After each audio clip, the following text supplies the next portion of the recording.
Most welcome to our channel. نن به تاسو په دې لیکچر کې په دې کلاس کې په دې ویډیو کې د هوټل په باره کې زده کړه کوئ.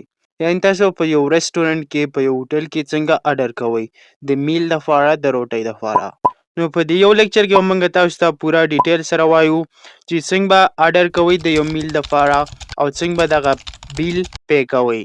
نو ویډیو تر اخره پورې ګورئ ځکه چې دا ډیره انفارمیټیو ده. نن به موږ د ریسټورانټ په باره کې انګلیش زده کوو.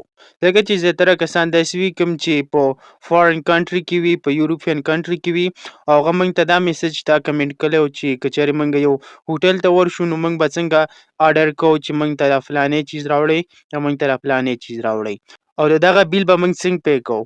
نو موږ هم دغه شانتي کلیله ستاسو په خوښه هم دا لیکچر ریکارډ کړی دی. نو راځئ تاسو دا انفارمیټیو ویډیو تر اخره پورې وګورئ. سو لیټس سټارټ اټ. اول د ټول نه مخکې چې ته یو ریسټورانټ ته ورشې، ته یو هوټل ته ورشې، نو اول به ته داسې وې: هلو کین وی هیو ا ټیبل فار ټو پلیز. هلو کین وی هیو ا ټیبل فار ټو پلیز.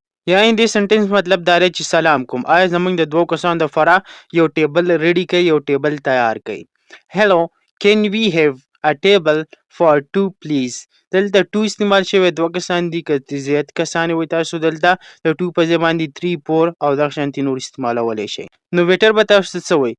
ویټر د هغه کس وي کوم چې په ریسټورانټ کې په هوټل کې تاسو ته فوډ سپلای کوي، فوډ سروس کوي. نو ویټر به تاته وایي اف کورس پلیز فالو می هیر ایز د مینیو. اف کورس، هو بالکل. پلیز فالو می، په ما پسې راځئ. هیر از د مینیو، دا مینیو دی. مینیو څه ته وایي؟ ډېر کسان په مینیو کې کنفیوز وي. نو مینیو په اصل کې کوم د فوډ چې کوم لیست وي، یعنې په هوټل کې مختلف قسمه خوراکونه دغه چې کوم لیست وي، یعنې یو وړوکی شان کتاب وي، په هغه کې مختلف قسمه فوډز ورکړي، دغه پرایس یې ورکړی، نو دغه ته مینیو وایي. تاسو ته په دې سکرین باندې هم ښکاري، دغه ته مینیو وایي. که چېرې ستاسو نه څوک تپوس وکړي چې مینیو څه ته وایي، نو تاسو ته ووایئ شئ چې دا زموږ څخه په هوټل کې یو فوډ لیست دی او دغه ته مینیو وایي. نو د سنټنس مطلب څه شو؟ اف کورس پلیز فالو می هیر از د مینیو. هو بالکل، په ما پسې راځئ، هو دا مینیو والا، یعنې دا وګوره کوم فوډ تاسو آرډر کوئ.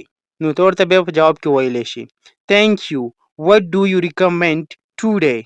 تھینک یو وٹ ډو یو ریکمینډ ټوډے. یعنې دې سنټنس مطلب دا دی چې مننه، تاسو نن څه تجویز کوئ، یعنې ستاسو کوم خوراک خوښ دی نن. تھینک یو وٹ ډو یو ریکمینډ ټوډے. نو ویټر به تاته وایي our special Kabale pulao is very popular. Our special Kabale pulao is very popular. یعنې دغه ویټر به تاته وایي چې زموږ په دې هوټل کې، په دې ریسټورانټ کې چې نن کوم ریکمنډ خوراک دی، دا زموږ څخه سپیشل کابلی پولاو دی. نو آیا ستاسو دا خوښ دی زه تاسو ته راوړم؟ نو تاسو ورته په جواب کې ویلی شئ great, I will have the pulao and a Greek salad. Great, I will have the pulao and a Greek salad. نو تاسو ورته ویلی شئ د دې سنټنس مطلب دا دی چې ښه ده، ډېره ښه، ما ته پولاو راوړه او یو ګریک سالاد راوړه. ګریک سالاد دا یو قسمه سالاد دی کوم چې فارن کنټري کې د هوټل سره، دغه ریسټورانټ چې کوم خوراک وي دغه سره خلک خوري. I will have the pulao. I will have the pulao مطلب دا دی چې ما ته دغه پولاو راوړه and a Greek salad. No waiter, would you like anything to drink? Would you like anything to drink? آیا تاسو څښل څه غواړئ؟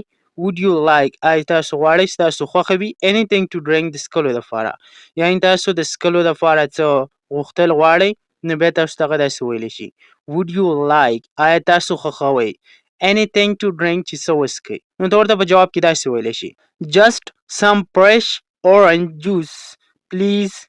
just some fresh orange juice please. ته ورته ویلی شي چې هو بس لږ د مالټې تازه شربت راوړه. yes just some fresh orange juice. د اورنج جوس په ځای باندې تاسو لیمونیډ هم ویلی شئ. لیمونیډ چې کوم د لیمبو شربت وي هغه ته وایي، او اورنج جوس کوم چې د مالټې شربت وي هغه ته وایي. سو تاسو داسې ویلی just some fresh orange juice or just some fresh lemonade juice please. نو تاسو ورته بیا په جواب کې داسې ویلی شئ waiter, certainly your food will be ready in 10 minutes. Certainly your food will be ready in 10 minutes. هو دا ستاسو خوراک به په 10 منټه کې ریډي شي. یعنې ستاسو چې کوم خوراک دی، کوم آرډر دی، لږ انتظار وکړئ، په 10 منټه کې به دا ریډي شي. certainly your food will be ready in 10 minutes. نو دا منګه خبرې وکړې چې منګه فعل باندې هوټل ته لاړ شو، منګه یو اډر به څنګه ورکوو چې منګه دا فلاني چیز غواړو، منګ ته د فلاني چیز ضرورت دی. نو فار 2 نو تاسو خو د دغه په باره کې زده کړه وکړه، مخکې څنګه موږ ویل چې تاسو په فعل باندې هوټل ته لاړ شئ، ریسټورانټ ته لاړ شئ، نو تاسو به څنګه اډر کوئ د میل لپاره، د خوراک لپاره، او څنګه به انګلیش وایي. نو هغه تاسو وکړه، ستاسو خوراک تیار شو، تاسو وخوړو. نو اوس چې تاسو کوم بیل پے کوئ دا به څنګه پے کوئ په انګلیش لینګویج کې. نو راځئ دغه هم زده کوو. فار ایگزامپل ته ورته داسې ویلی شي excuse me could we have the bill please. excuse me could we have the bill please. نو د دې سنټنس مطلب دا دی چې مهرباني وکړئ موږ ته دا بیل راوړئ. excuse me could we have the bill please یعنی مهرباني وکړئ دغه بیل اوس موږ ته راوړئ. waiter of course here it is. of course here it is د دې سنټنس مطلب دا دی چې او بالکل ستاسو بیل دا دی، ریډي دی، تیار دی. here it is دا دی. here it is د دې مطلب دا دی چې ستاسو بیل دا دی، دا تیار دی.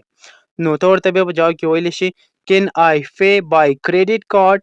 can I pay by credit card د دې سنټنس مطلب دا دی چې زما سره اوس نغد دی، پیسې نشته دي، نو زما سره کریډټ کارت دی. آیا تاسو کریډټ کارت باندې پیمنټ کولی شئ یعنی دغه بیل پے کولی شئ؟ نو can I pay by credit card د دې سنټنس مطلب دا دی چې آیا زه په کریډټ کارت باندې پیسې وصولولی شم، درکولی شم. waiter yes we accepted all major cards or you can pay cash. Waiter बताता है yes we accepted all major cards. نو د دې سنټنس مطلب دا چې موږ هو ټول میجر کارت چې کوم دي، کوم کریډټ کارت چې دی، دغه شان وغیره وغیره چې کوم کارډونه دي هغه موږ اکسپټ کوو، یعنی په دې ریسټورانټ کې په دې هوټل کې اکسپټ کیږي. or you can pay cash او تاسو نغدې پیسې هم ورکولی شئ. or you can pay cash د کیش مطلب دی نغدې پیسې، یعنی دې سنټنس مطلب دا دی چې دلته ستاسو کارډ هم اکسپټ کیږي او تاسو نغدې کیش هم ورکولی شئ. نو ته ورته بیرته په جواب کې ویلی شي here is my card دا زما کارډ دی، یعنی دا کارډ والا دا زما کریډټ کارډ دی. keep the change as a tip.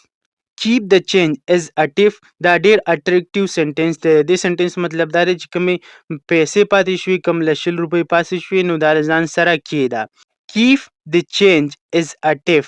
as a tip مطلب دی چې دا زما د طرفه په ډالۍ کې کېده، یعنی کله چې یو کس د خپل طرفه چاته یو چیز ډالۍ کړي نو دغه لپاره as a tip استعمالیږي. یعنی دلته په دې سنټنس کې تاسو وکته keep the change as a tip یعنی دا کوم چینج چې پاتې شو، کومې بقایا پیسې چې پاتې شوي دا د ځان سره یو ډالۍ کېده زما له طرف نه. keep کېده د چینج دغه ماتې پیسې کومې چې پاتې شوي as a tip یوه ډالۍ. نو ویټر بتاتا وي thank you very much have a great evening. thank you very much have a great evening. نو thank you very much دې مطلب دا چې ډیره ډیره مننه.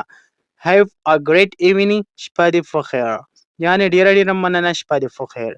نو تاسو اوس دغلته اډرینګ هم وکړو، تاسو په دغه ریسټورانټ کې په دغه هوټل کې د فود دپاره اډر هم په انګلیش لینګویج کې زده کړو او تاسو دغه بیل چې کوم پیمنټ و دغه هم تاسو په انګلیش لینګویج کې وکړو. نو زما امید دی چې تاسو به د یو شارټ لیکچر نه ډیره زده کړه کړې وي. که چېرې تاسو دغه قسمه ویډیوګانې کتل غواړئ او ستاسو دې ته ضرورت وي نو تاسو موږ ته په کمنټ سیکشن کې ویلی شئ. او که چېرې په دې چینل باندې نوي وئ او فرست ټایم ته وزټ کړئ نو پلیز مهرباني وکړئ چې زموږ چینل ورسره سبسکرایب کړئ او که دا ویډیو هم خوښه شوي یو لایک ورکړئ او یو ښکلی شان کمنټ موږ ته په کمنټ سیکشن کې پرېږدئ. نو دا زموږ یو شارټ شانتې لیکچر په کوم کې چې موږ د یو میل د روټۍ دپاره په ریسټورانټ کې چې موږ فرست ټایم لاړ شو څنګه به اډر کوو په انګلیش لینګویج کې او د دغه بیل به څنګه پیمنټ کوو.